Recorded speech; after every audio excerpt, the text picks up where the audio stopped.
Negotiations between the United States and Iran are moving forward. Envoys from the Trump administration and the regime in Tehran are set to meet for nuclear talks tomorrow. CBN News reporter Joshua Swanson brings us the story. He's reporting from Jerusalem. Iranian Foreign Minister Abbas Araghchi confirmed that nuclear talks will take place Friday in Muscat, Oman. He credited the Omani government for stepping in to save the talks after disagreements over the scope nearly derailed them.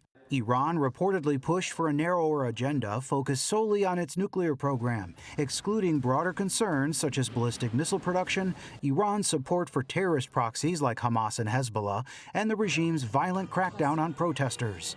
Earlier plans to hold talks in Istanbul with regional partners were dropped, underscoring how fragile the diplomatic process remains. The news comes as President Donald Trump continues his sharp rhetoric. In response to the question if Iran's supreme leader Ayatollah Ali Khamenei should be concerned, Trump issued a warning.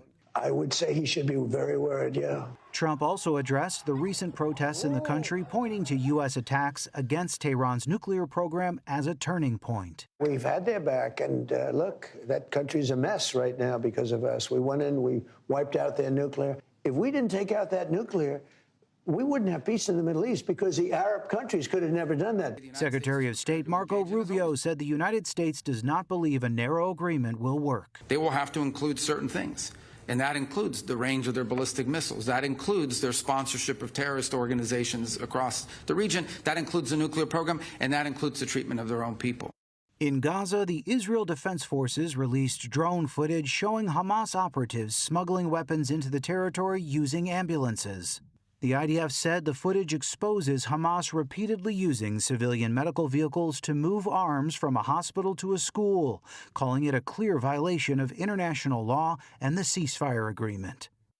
Back in Washington, First Lady Melania Trump welcomed former hostages Aviva Siegel and her husband Keith Siegel to the White House. Aviva was hostage for 51 days, captured by Hamas on October 7, 2023, and Keith was captured for 484 days. We set up a meeting in New York. It was an emotional meeting. Aviva presented me with 2 of Keith's books, and when I came home that evening, I gave it to my husband. Keith credited the First Lady and the administration for speaking up on behalf of him and his family during his captivity. I want to start by saying thank you to the First Lady, Melania Trump, and to President Trump. I want to thank you for being a caring, compassionate person and for supporting and helping Aviva.